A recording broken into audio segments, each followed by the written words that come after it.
এ বিষয়ে আরও খবর জানাবো। ফরেন সার্ভিস একাডেমি থেকে সরাসরি যোগ দিচ্ছেন সহকর্মী আশিকিন প্রিন্স। প্রিন্স,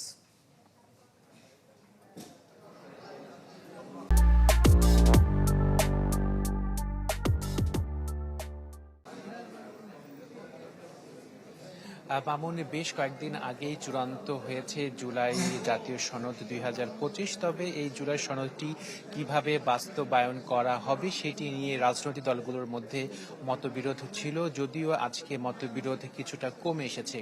জুলাই সনদ কিভাবে বাস্তবায়িত হবে সে প্রক্রিয়া বের করতে মূলত চতুর্থ দিনের মতো আজকে আলোচনা এখনো চলছে।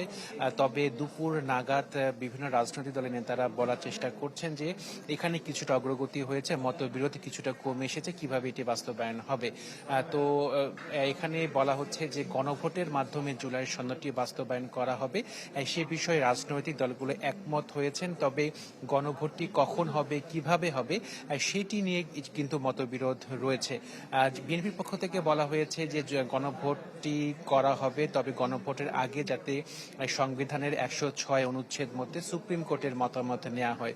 তো সেই ক্ষেত্রে জামাত এর বিরোধিতা করছে। জামাত বলছে যে গণভোটের মাধ্যমে এই জুলাই সনদটি বাস্তবায়ন করতে হবে, তবে এটি এক্ষেত্রে সুপ্রিম কোর্টের মতামত নেওয়ার কোনো যৌক্তিকতা নেই বলে জামায়াত মনে করে, এবং তারা মনে করছে যে এটি সাধারণ নির্বাচনের আগে গণভোটের মাধ্যমে জুলাই সনদটি বাস্তবায়ন করতে হবে। আরেকদিকে এনসিপি তারা বলছে যে গণভোটের মাধ্যমে এটি বাস্তবায়ন করতে হবে, তবে আগামী যে নির্বাচনটি হবে সে নির্বাচনটি হতে হবে গণপরিষদ নির্বাচন এবং একই সাথে সাধারণ নির্বাচনও হবে বলে এনসিপির পক্ষ থেকে বলা হয়েছে। এছাড়া বেশ কিছু রাজনৈতিক দল তারা বলার চেষ্টা করছে যে গণভোটের মাধ্যমে হলেও গণভোটটি যাতে সাধারণ নির্বাচনের দিন একসাথে হয়, অর্থাৎ দুটি ব্যালটে যাতে সেদিন ভোট হয়, সে বিষয়ে কিন্তু মতামত এসেছে।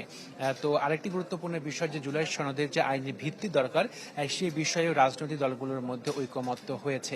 তো গণভোটের মাধ্যমে জুলাই সনদ বাস্তবায়িত হবে, সেটি কোন প্রক্রিয়াতে হবে সেটি নিয়ে কিন্তু আসলে মতবিরোধ এখনো রয়েছে, আলোচনা এখনো চলছে। আলোচনার শেষে আমরা বলতে পারবো যে আসলে জুলাই সনদ বাস্তবায়ন প্রক্রিয়া যে গণভোটটি কিভাবে হবে, সেক্ষেত্রে আদৌ কোনো ঐকমত্য প্রতিষ্ঠিত হলো কিনা। মামুন, ধন্যবাদ আপনাকে। রাজনৈতিক দলগুলোর সাথে জাতীয় ঐকমত্য কমিশনের বৈঠকের বিষয়ে জানাচ্ছিলেন সহকর্মী আশিকিন প্রিন্স।